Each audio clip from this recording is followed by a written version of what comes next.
Right, today's special guest has many strings to his bow. Not only is he a versatile, multi-talented performer, he's also a comic, a singer, a presenter, and is currently riding high as one of the top talent judges on BBC One's Saturday night primetime TV show All Together Now.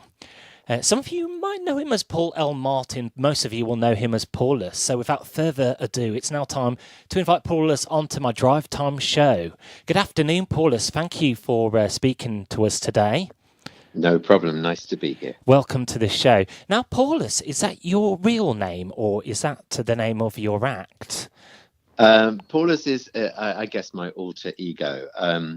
I've been being called Paulus by friends since I was about 13, actually, and I don't know why. It was very strange, but it sort of spread out across my life to various mates without me meaning it to, or ever trying to have it, become a nickname. And then I was reading a book a couple of years ago about the history of music hall.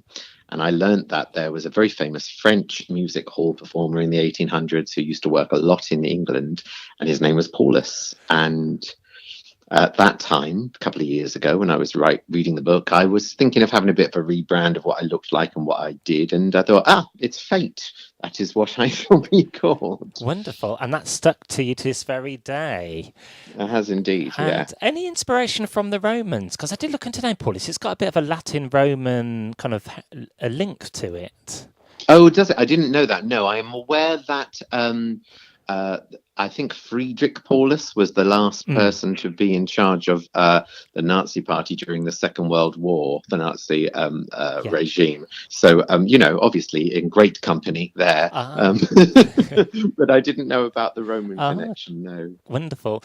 And you're currently, of course, riding high as a top TV judge on All Together Now. What has the reaction from the general public been like?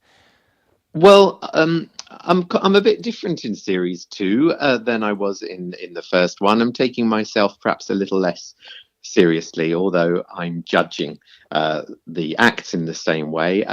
So if people were a little like, who the heck is that about me on series 1, I think that there's more reason to go. Oh, all right, let's let's have a laugh with him. So you're bringing something different to the table this time round on the show. Yeah, I don't know. It's a very surreal program to be on, and obviously, as you and viewers will know, there's 100 very big personalities in the judging panel alone, and that's before you've even got to the contestants or the live studio audience. So there's a heck of a lot going on, and I'm perversely quite shy and private, and it took me a long time to get used to what was going on and to warm up, I think, if I'm really honest. I have to ask, what is Jerry Horner like in real life? Well, Jerry's very, very friendly with all of us, and I'm obviously a world-class superstar, and so she's really busy, not just with the programme, but with the Spice Girls tour and everything else she's got coming up. And so there's lots of things that I'm sure she'd like to be doing with us that she just hasn't got the time to do. But whenever she's there and whenever we're filming with her, she's really warm and she's very, very nice to talk to. Great. And I looked at her discography, actually. She had quite a successful solo career. I think she had 4 number ones in a row. Yeah, I don't think people recognise that about her, but it's very true. Yeah, it wasn't sort of, I think people can remember "Look at Me." That was one of hers, wasn't it, Richard? I think, and then people sort of forget everything else. Yeah. But there was a little more than that to it. And is the show live or is it pre-recorded? It's pre-recorded, so we filmed the whole thing in September last year, but obviously it's to a live studio audience. I see. Yeah. And, of course, we missed you last week due to the football, but you'll be gracing our screens this Saturday at 7:20pm. What more is there to look forward to? Oh God, there's so many wonderful acts coming up. It continues to be vibrant, colourful, and really unpredictable because you just never know who's going to come out, and you never know how any of the 100 are going to react to them. So there's lots of fun in store. Sure. And there's also a cash prize of £50,000 to the winner. That's not bad at all, is it? Yeah, that's right. That's once we get to the sixth episode. So Saturday will be the third episode, Yep. and the sixth episode's the final. So the top two places Yep. from each of the previous five episodes will battle it out for Yep. 50 grand. Oh, wow. And do you reckon being honest is a best policy in the music business? Or can you give constructive criticism to help someone improve their career that way?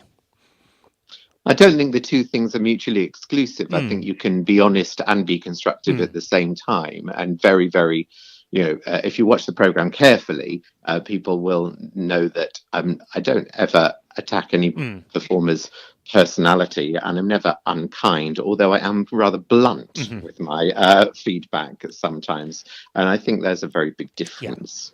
Wonderful. And what advice would you give someone who is young, especially to parents who have like someone who's quite talented, has a raw talent but to sing, but does suffer from nerves, stage fright? What advice could you give the parents to help their, child, progress with their musical career? I have a series of little videos which are advice for performers, Hmm. which I post periodically on Instagram and Twitter. And I was talking about something in particular the other day, which your question reminds me of. I think it's important for young people in the age of everybody, making film in their bedroom and then sharing their content online. I think it's still important to get out there in front of audiences, whether that be an audience of 10 or 20 or 100. And that means sort of, schlepping about and doing stuff. Initially, unfortunately, it means doing stuff for free, going to open mic nights or performing for free, maybe for a Mm-hmm. charity event or something for your local community.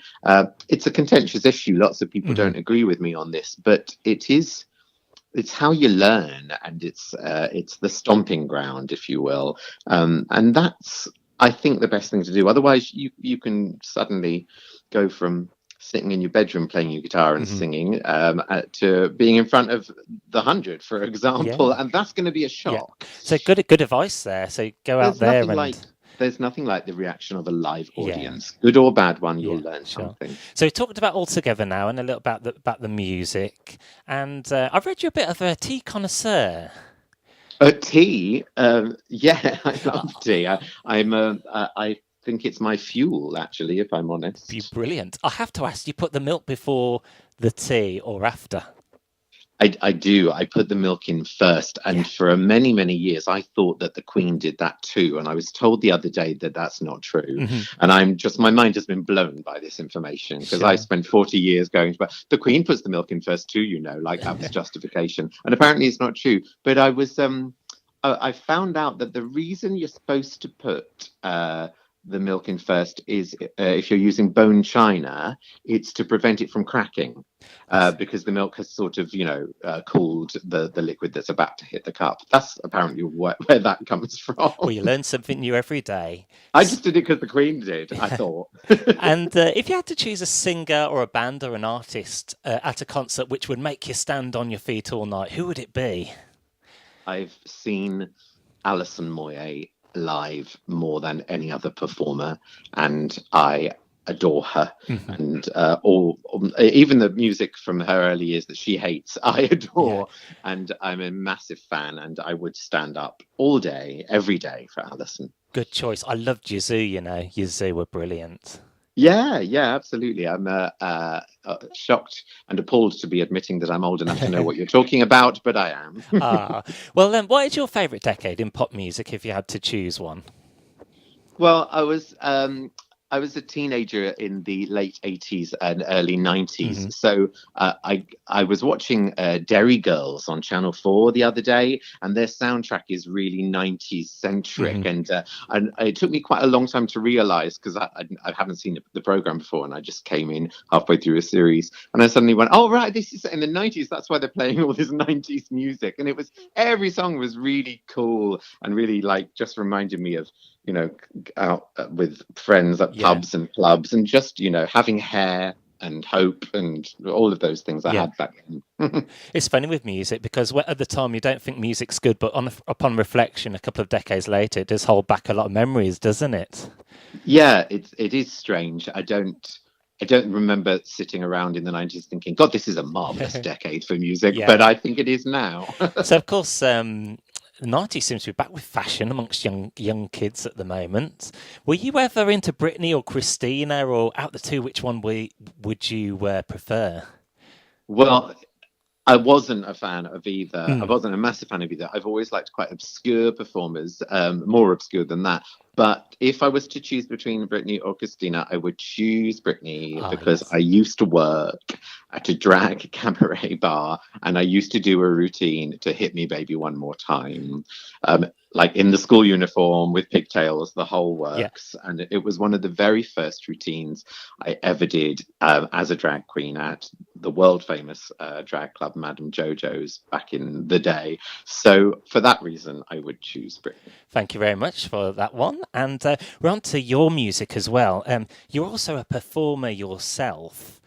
Yeah. And is it cabaret your forte?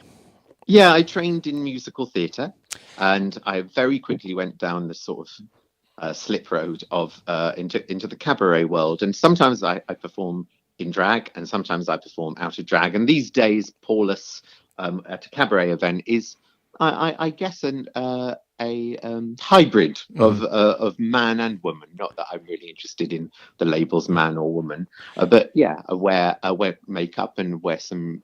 I don't look like I do on the telly. Let's put it that way. It's all about having a good time at the end of the day, isn't it? Yeah, and adding some colour and some fun to. And we're going to talk about your shows. You've got some shows in the south coming up. Where will they be at?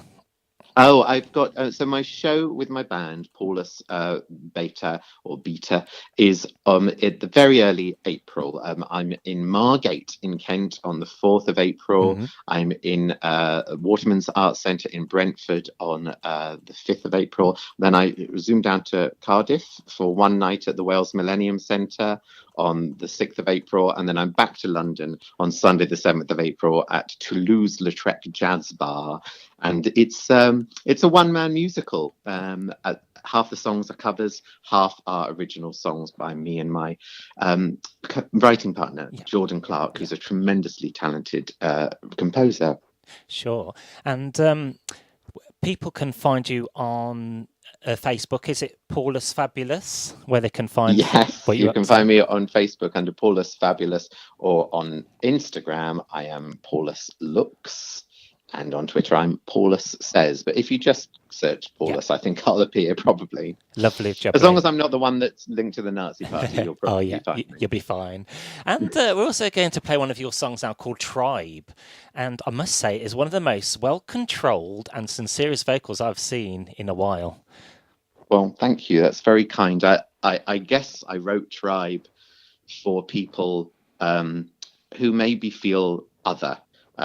They might live in a small town and not really seem like the other people in that village or town, and don't feel like they fit in. And maybe they don't understand if they'll ever find a place where they fit in. And it was certainly my experience of growing up in Kent in the 80s. And there are a lot of people out there who feel dispossessed and different. And I guess it's a call out to all of them. Wonderful. Well, so many thanks for speaking to me today. And we're going to get that track on any second now. And best of luck with the shows. And thank you. All the best, Paulus. Thanks once again. Bless Thanks for having me, Danny. Well, that's our Paulus on the Drivetime show here on XLR Radio Kent. And special guest there, Paulus. Catch him this Saturday night on All Together Now. Thank you very much there, Paulus. Thanks for having me.